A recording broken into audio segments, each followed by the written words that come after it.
trade reports escalating. A new huge report just came out about the Rams' plans for the 2026 NFL Draft and what this means for their future contention past 2025. And welcome back, everybody, to another episode of Rams Digest. I'm your host, Joshua Finehirsh. And before we get any further, make sure to hit that subscribe button. We just hit 3.12 thousand subscribers, and we are looking to hit 4K very soon. So please make sure to hit that button and hit the bell so that you do not miss any new and daily Rams Digest videos. And before we get into today's topic, I just want to thank everybody for their support on the last video, hitting 7,000 views already and counting. It just means so much to both Josh and I that you are all loving these videos and loving what we're doing here, covering the Rams, and the passion for the team that we see in the comments is absolutely amazing. Now to today's main huge story about the Rams going into the 2026 NFL Draft. Now, as we know, the Rams had a huge trade on draft night, getting an extra first-round pick from the Falcons, trading back from the first round into the second round, and a new report shows exactly how they plan to use that pick in the draft. The Los Angeles Rams picked up a second first-round pick for the 2026 NFL Draft on the first round of the draft. Some believe that the Rams will use those picks to trade for a quarterback in the 2026 NFL Draft, like what they did in 2016 with Jared Goff, while others think the Rams could use this pick to land a big star or use it for a big trade chip.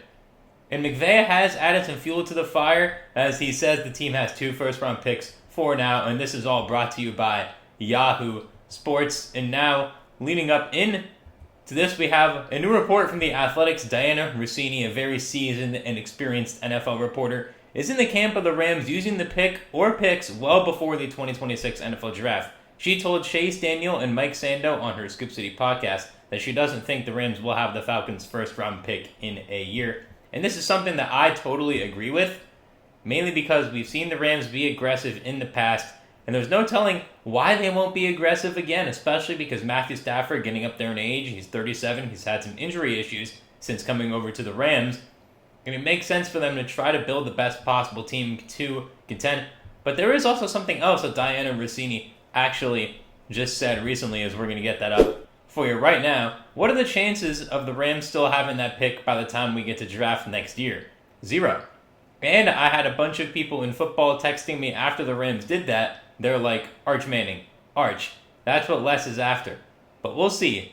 So much can happen between now and then, as we know. Again, this is from Diana Rossini of The Athletic. And yeah, Diana's absolutely right. We don't fully know exactly what's going to happen with this pick just yet, because the Rams could really go in multiple different directions with this pick. Obviously, we're not going to go too much into Arch Manning on this video, just because I did a few days ago do a full video about the Rams possibly trading for Arch and why I potentially like this trade. So if you haven't seen that video, after you finish this one, make sure to go onto the Rams Digest channel and watch that one so you can get some more context right there.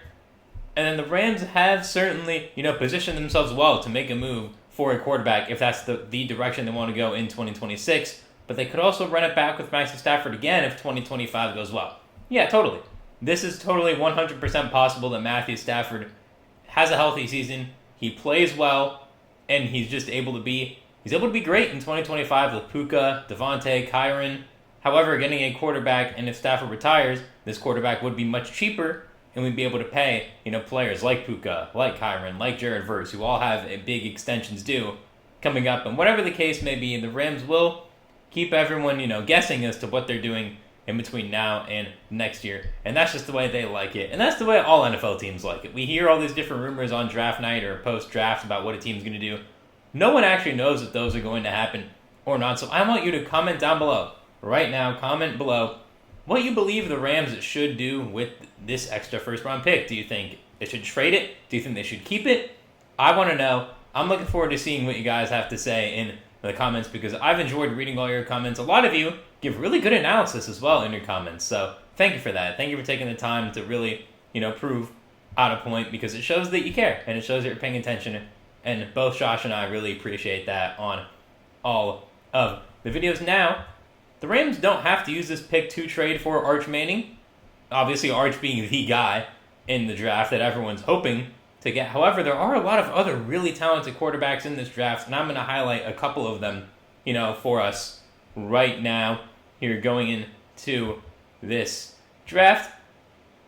And then, really, there was some, belief that the Rams might take a quarterback early in this year's draft, potentially even in round 1. Not only did they not pass on that, they passed on the option, but they didn't take a quarterback at all. What they did is they gained an extra first-round pick, and with these 2 first-rounders, they are in prime position to find a Matthew Stafford successor. The Falcons could be bad enough where the Rams have a top 10 pick or package the 2 picks to trade up for a QB. And this story is going to be brought to us by our friends at the Rams Wire. And moving into it, there are 7 quarterbacks that this full article identifies as potential targets for the Rams. However, I'm going over, 2 main ones that I believe can be a really nice fit in this Rams offense and in this Sean McVay offense. And we are going to start off with Kade Klubnik from Clemson. I am a huge Kade Klubnik fan. As you can see, his 2024 stats, 63.4% completion rate, 3,600 yards, 36 touchdowns, only 6 interceptions, 463 rushing yards, and 7 rushing touchdowns. Again, Kade Klubnik, my most improved player pick if we were going to pick a most improved player in college football. He really grew last year. Probably could have been a first-round pick in this year's draft, most likely as well. And he is a nice fit for this Rams offense. As the explanation is here, Klubnik took his game to another level in 2024 after a pretty promising end to the 2023 season. We just went over his stats right there. If he continues to get better in 2025 and builds on his accomplishment last season of leading Clemson to a college football playoff berth, he'll absolutely garner first-round attention. And look at this on the bottom. According to Pro Football Focus, he was 5th in the nation with 28 big-time throws last season.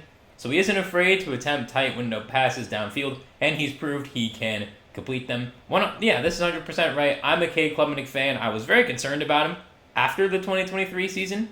Despite the way it ended well. But this year, he really came in, showed his worth. He showed, I'm one of the best in college football, and he's definitely someone who's getting a lot of hype in that first round. And if the Rams do have a top 10 pick, he could just be there already in the top 10.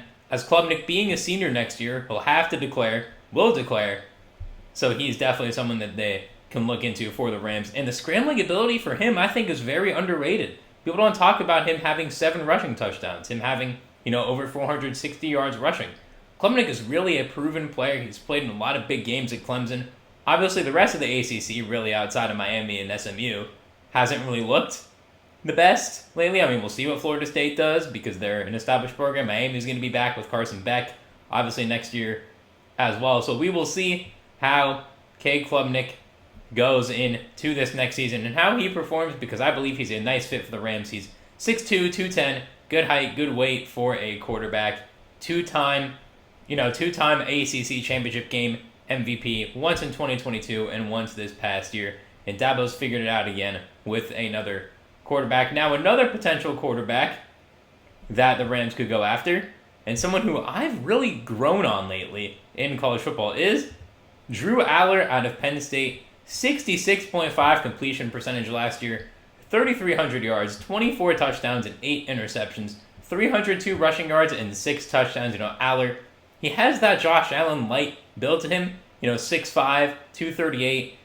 Again, he's known to be a bit more of a rushing quarterback because of his size than Klubnik, but both of them, Klubnik actually with better rushing stats than Allar. And as we go into Allar's little explanation here, Allar could have declared for the draft this year and likely would have been a first-round pick.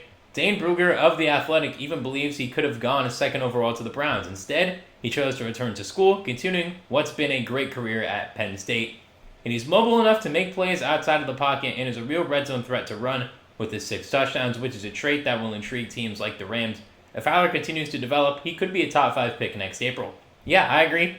Allar is someone who's more on track to be that top 5 pick than Klubnik because of the height, because of the weight, his frame, the way he's able to be used more as a runner in the red zone specifically than Klubnik. Klubnik's not a bad scrambler and runner by any means, but Allar with that size is really able to just truck people when it gets close, short yardage situations, third down, fourth down, third and goal, second and goal, whatever it may be. He's really able to push defenders down, with his size and is able to overpower them more 4 touchdowns. Again, the interceptions went up with Allar, only threw 2 in 2023 to 8 in 2024. However, the completion percentage went up by over 7% year to year, and his pass attempts overall went up. So when they throw the ball more, you're probably going to have some interceptions in there as well. But he only threw 8. It's not like it went up from 2 to 15 where it's like, ooh, we have to be really concerned about that. I don't think, as an evaluator, they need to be too concerned about that. And I like the fit of Allar for this Rams team. Allar hasn't really had a wide receiver one, per se. He's had Tyler Warren, so we'll see how his loss to the NFL affects Allar this upcoming season. But he'll have 2 great targets to throw to with, Puka and Devontae. Terrence Ferguson will be in year 2 by the time he gets drafted. Maybe they still have Tyler Higbee as well. Kyren still there. He'll have a solid run game like he has at Penn State. And I think Allar, he got a lot better as a decision maker this year. He led Penn State all the way to the college football playoff semifinals. And he's somebody who has played in bigger games than Klubnik, who's played in big moments, and is really able to just make an impact right away on this Rams team. And I think Sean McVay really wants to have a mobile quarterback because that seems to be the types of quarterbacks that win, because the last non-mobile quarterback to win was Stafford back in, that 2022 season. So it'll be very interesting to see how that goes down. And I want you to comment down below right now, Kade Klubnik or Drew Allar. Let me know. I'm interested to see this debate, or if you have any other quarterbacks that you think the Rams should go after in the first round. I would love to know. But we do have to still go over Arch Manning, the king of the draft, as some people say. His 2024 stats a bit misleading because he only started 2 games.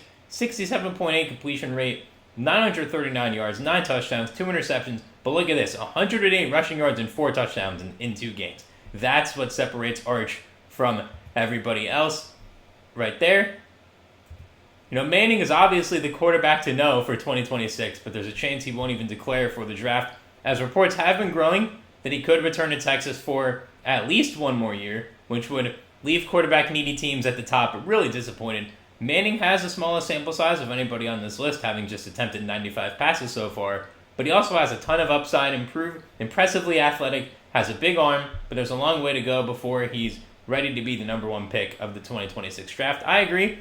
It is good to have backup plans besides Arch. Arch is the name. We have to see him do it for a full season because we've seen him look good in pockets, but now it's time to see him do it for a full season. And I want you to like this video if you believe that the Rams should draft a quarterback in this draft. Some other names that were brought up in this article were Lenora Sellers out of South Carolina. I'm not as sold on Sellers as a lot of people are. I think he needs to improve as a passer. He's a great runner, but he needs to improve as a passer. And also Garrett Nussmeier. He's another one of those kind of pocket quarterbacks only. I saw that he had negative 38 rushing yards last year, which is not going to be something that the Rams look to do. Someone who I'm high on, who I want to shout out, though, before we end, is Sam Levitt out of Arizona State. Really good year last year. We'll see how he is without Scadaboo helping him out in the run game. However, for the Rams, they need to focus on quarterback in the 2026 draft, where it's super strong, whether it's Drew Allar, Kade Klubnik, or it's Arch Manning, kind of the prince of this draft, if you will. And that's all for this episode of Rams Digest. Please make sure to hit that subscribe button so you do not miss out on any new daily content. Leave in the comments down below who you think the Rams should use their extra first-round pick to trade up for, or what veteran you think they could trade for as well. Well, and like this video if you believe the Rams will not have 2 first-round picks by the time the draft comes along. Anyway, it's been a great time making this video. I've been your host, Joshua Finehirsh. Have a great rest of your day, and I'll see you soon for another episode of Rams Digest.